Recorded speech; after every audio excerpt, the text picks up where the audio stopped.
பாலசுப்பிரமணியர் அருளால் ஆன்மீக அன்பர்கள், நேயர்கள், ஜோதிட அன்பர்கள் அனைவருக்கும் அன்பான வணக்கங்கள்.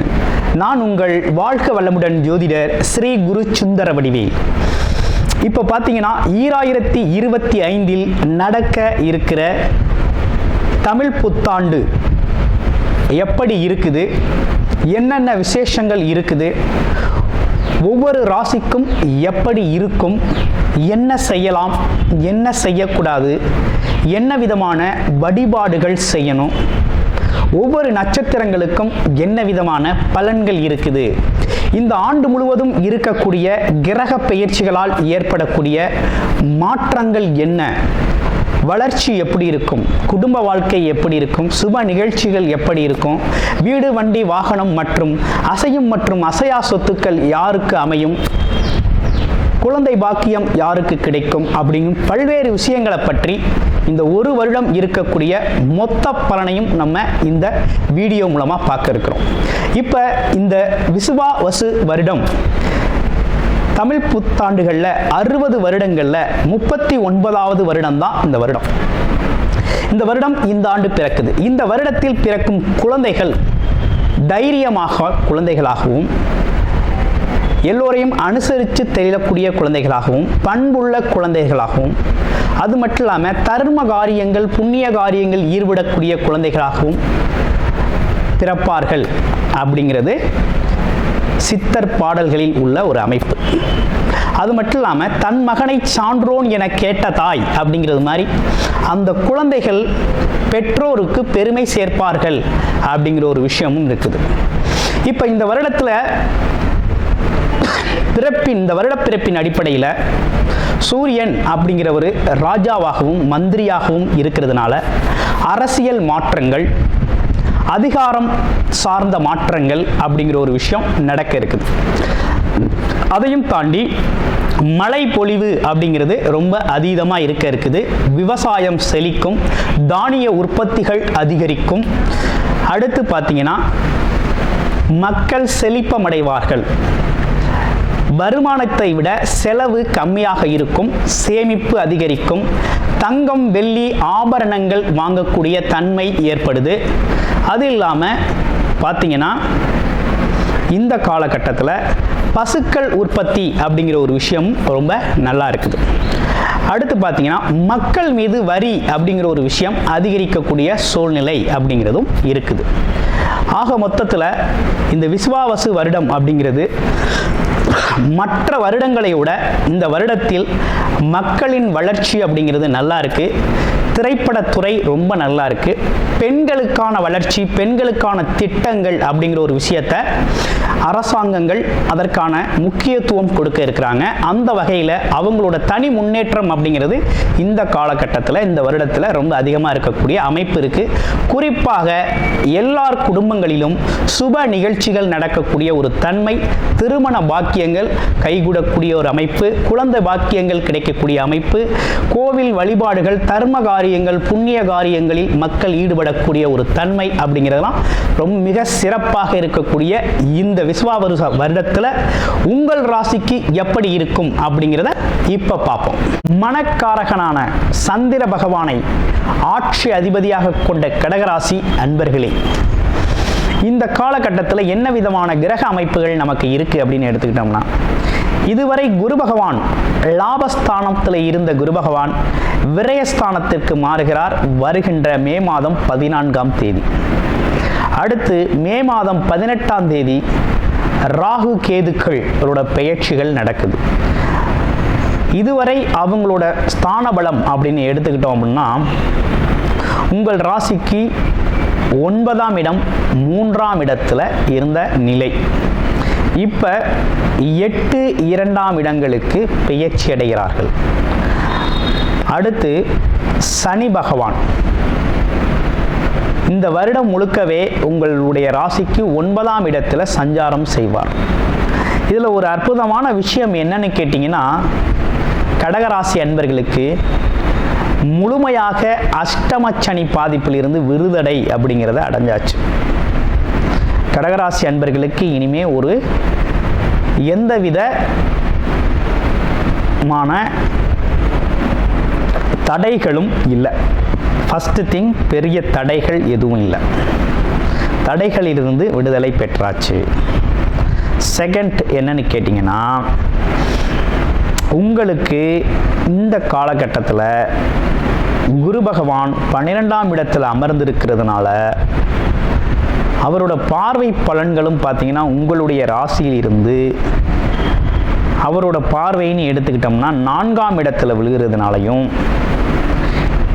வீடு வண்டி வாகனங்களை வாங்கிறதுக்கான அமைப்பு விரய செலவுகள் நிறைய நடக்கும். இடம் வாங்குறது, மனை வாங்குறது, வீடை கட்டுறது அல்லது கட்டின வீட்டை வாங்குறது அப்படிங்கிற மாதிரி செலவுகள் உண்டு. சில பேருக்கு கடனை அடைக்கக்கூடிய ஒரு தன்மை அப்படிங்கிறது ஏற்படும். இடம் வீடு வாங்கின கடன்களை அடைக்கிறது அப்படிங்கிற ஒரு அமைப்பு அப்படிங்கிறது உண்டு. அடுத்து தொழில் முதலீட்டுக்கான கடன்கள். தொழில் முதலீடு செய்வதற்காக இந்த வருமானம் அப்படிங்கிறதும் உங்களுக்கு இந்த காலகட்டத்தில் இந்த வருமானங்கள்லாம் அதுக்கு போகும். கூடுமான வரையும் பார்த்தீங்கன்னா செலவு கொஞ்சம் ஜாஸ்தியாக இருக்குது. அதுவும் என்னன்னா சுப செலவுகள் அப்படிங்கிற ஒரு விஷயம் கொஞ்சம் நிறையாவே இருக்கு. என்னென்ன மாதிரி சுப செலவுகள் இருக்குன்னு கேட்டோம்னா, தொழில் சார்ந்த சுப செலவு, குடும்ப உறுப்பினர்களுக்கு குடும்பத்தின் தேவைகளை நிறைவேற்றும் விதமான சுப செலவுகள் நிறைய உண்டு. இதையும் தாண்டி உங்களுக்கும் உங்கள் குடும்பத்தினருக்கும் பார்த்தீங்கன்னா மருத்துவ செலவுகள் கொஞ்சம் அடிக்கடி பண்ணிக்கிறது மாதிரி இருக்கும். உடல் கொஞ்சம் அப்பப்போ ஏதாவது புது பிரச்சனைகளை உடம்புல சின்ன மருத்துவம் தேவைப்படும் அளவிற்கு இருக்குது. அடுத்து இன்னொரு விஷயம் என்னன்னு கேட்டிங்கன்னா, இந்த கேது பகவான் 2ஆம் இடத்துல வந்து அமர்றதுனாலையும் ராகு அப்படிங்கிறவர் பார்த்தீங்கன்னா 8ஆம் இடத்துல வந்து அமர்றதுனாலையும் இந்த காலகட்டத்தில் குடும்ப உறுப்பினர்கள்ட்ட விவாதம், வாக்குவாதம் அப்படிங்கிற ஒரு விஷயத்தை கம்ப்ளீட்டாக தவிர்த்துக்கணும். நண்பர்களிடத்திலும் உறவுகளிடத்திலும் கூட.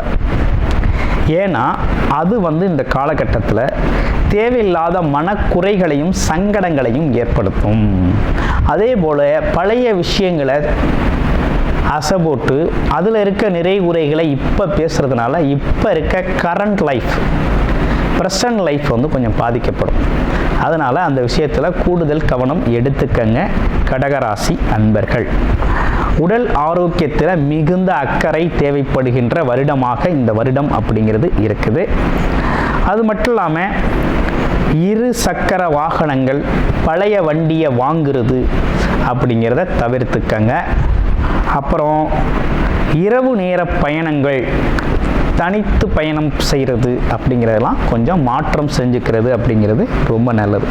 அப்போ இந்த வருடம் நல்லா இருக்கா நல்லா இல்லையா அப்படின்னு பார்த்தோம்னா, கடகராசி அன்பர்களை பொறுத்த வகையில் தடைகள் ஒரு பக்கம் நீங்கிட்டாலும் இன்னொரு பக்கம் என்ன நடக்குது அப்படின்னா, குடும்பம் சார்ந்த விஷயத்தில் கொஞ்சம் கூடுதல் கவனமும், நீங்கள் பேசுகிற வார்த்தைகளில் கொஞ்சம் கூடுதல் கவனமும் தேவைப்படுது.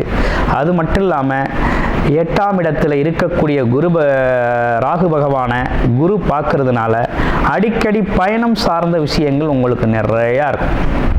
அடிக்கடி ஏதோ ஒரு காரணத்திற்காக வெளியூர் பயணங்கள் போகக்கூடிய ஒரு அமைப்பு இருக்குது. கடன் பிரச்சனை தீரும். எதிரிகள்லாம் கொஞ்சம் மாற்றம் அடைவார்கள். மனமாற்றம் ஏற்படும். ஆமாம், நோய்க்கான மருத்துவம் கிடைக்கும். உடம்பு ஆரோக்கியம், மன ஆரோக்கியத்துக்கான ஒரு சிறந்த மருத்துவம் அப்படிங்கிறது உங்களுக்கு சிறப்பான ஒரு நல்ல மருத்துவம் அப்படிங்கிறது கிடைக்கும். அப்பாவோட உடல் ஆரோக்கியத்தில் கூடுதல் கவனம் எடுத்துக்கங்க, அது ரொம்ப நல்லது. ஏன்னா சனி பகவான் உங்களுடைய ராசிக்கு 9ஆம் இடத்துல, அதாவது ஆயுள் காரகன் 9ஆம் இடத்துல அமர்ந்திருக்கிறதுனாலையும், அங்கே சுக்கிரன் புதன் அமர்ந்திருக்கக்கூடிய இந்த நிலையும், இப்போ இருக்கக்கூடிய இந்த நிலையும், இந்த வருடம் உள்ளவாகவே சனி பகவான் அங்கே தான் இருக்க போகிறார். அதனால் அப்பாவோட உடல் ஆரோக்கியத்தில் கொஞ்சம் கவனம் எடுத்துக்கணும். அவர் கொஞ்சம் தர்ம காரியங்களில், புண்ணிய காரியங்களில் ஈடுபடுத்திக்கிறது நல்லது.